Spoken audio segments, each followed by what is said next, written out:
Alright guys, it has been a long while since videos. Welcome back, Spotty Hand Spores here. Gonna quickly show you today how I do my black agar plates, a bit of a cheats method. You'll need your scales. I'll put a bit of foil on here, I'll show you why in a second. Some dishes, the black food coloring gel. This is the stuff I use, I get it from the supermarket. You could probably use any other black food coloring. Some malt extract, some agar powder. You can get this from Chinese grocery shops or get it online. And as always, our alcohol. I've already alcoholed all this down. And what I'll do is I'll just tidy up and I'll show you how I mix it up. So, scales on. We are going to get a sterilized spoon. And first of all, open up our agar powder. If I was smart, I would have had scissors first. I'll just re-sterilize that. Now I've got about, over here, just over a cup of water simmering. Probably a cup and a half. And I'm just going to measure out, because I'm only doing a small batch, about 5 grams of agar powder.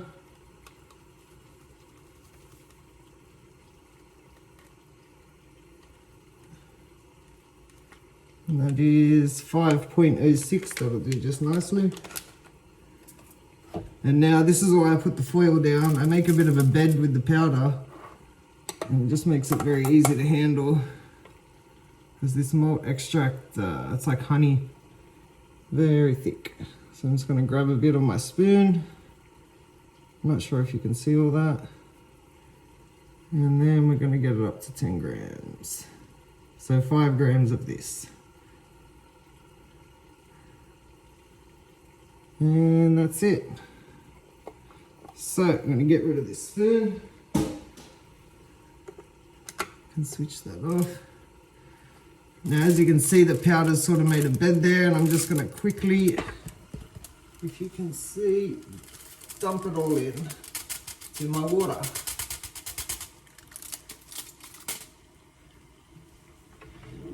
Grab a fresh spoon and sterilize. Just be careful with your alcohol if you're using a gas stove. I'm going to stir that agar and malt mix in together. And then just turn the heat down to a low simmer.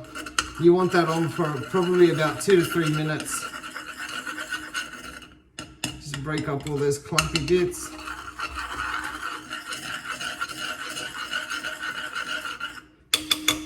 And once that's all broken down, this is where the cheats part comes into it. Get a bit of your black food gel. And honestly, a tiny little bit of that is fine.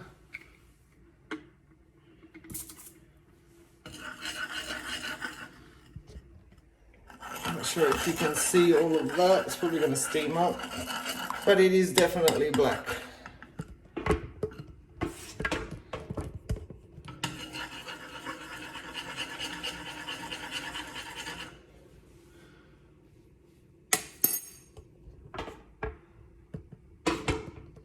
Alright, so what I'm going to do now, while that is just simmering for a moment, you see I've got my plates here. Once again, I'm going to spray the whole bag down with alcohol. And what I have done is prepared a little baking tray with some foil that's also been sterilized. And now I'm just going to lay my petri dishes out on that. If you can avoid it, try not to open them just yet.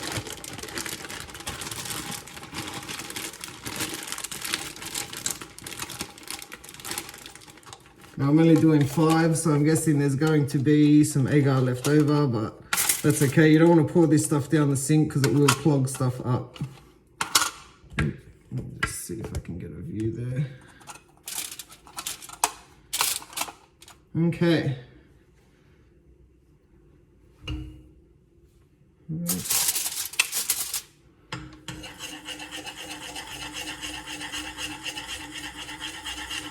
Just stir the agar one more time.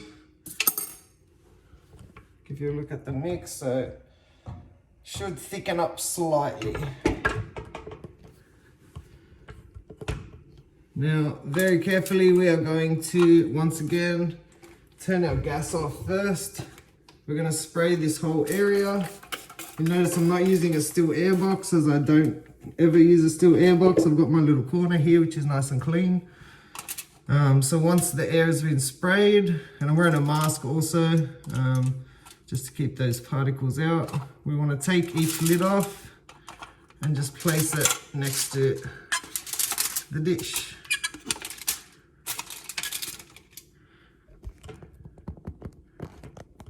There we go. All right. Now we are just going to pour our mix straight into those dishes until they're close to the rim. I'm not sure how much of this I'm blocking off.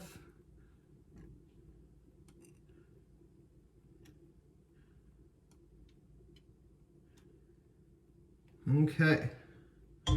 Now, a lot of people worry about condensation and whatnot. I put the lid straight on.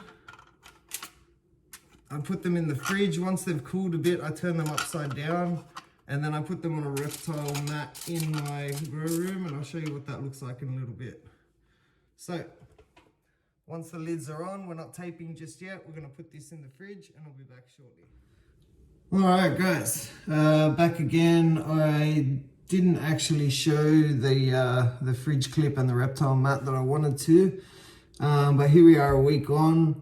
You can see the agar plates are nice and black. Actually, we'll probably be about 10 days on now. I usually wait a couple of days to see if anything grows on the plate, to see if there's contamination. If there's none, I do a transfer, and over here I have one that I transferred to a couple of days later. And you can see that it has absolutely sucked all, if not, or most of, if not all, the black out of that. You can still see a little bit on the edge there. But once that mycelium takes off, it really does suck that color out, and it just gives you a good idea of sort of where it's growing. You can see I had a little bit of something growing there that it's taken over. So in another couple of days, this will be ready to transfer to grain.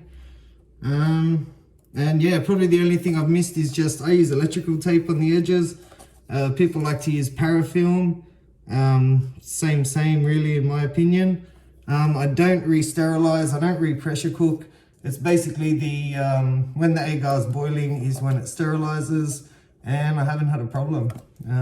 So yeah, good luck, and I'll see you in my next video.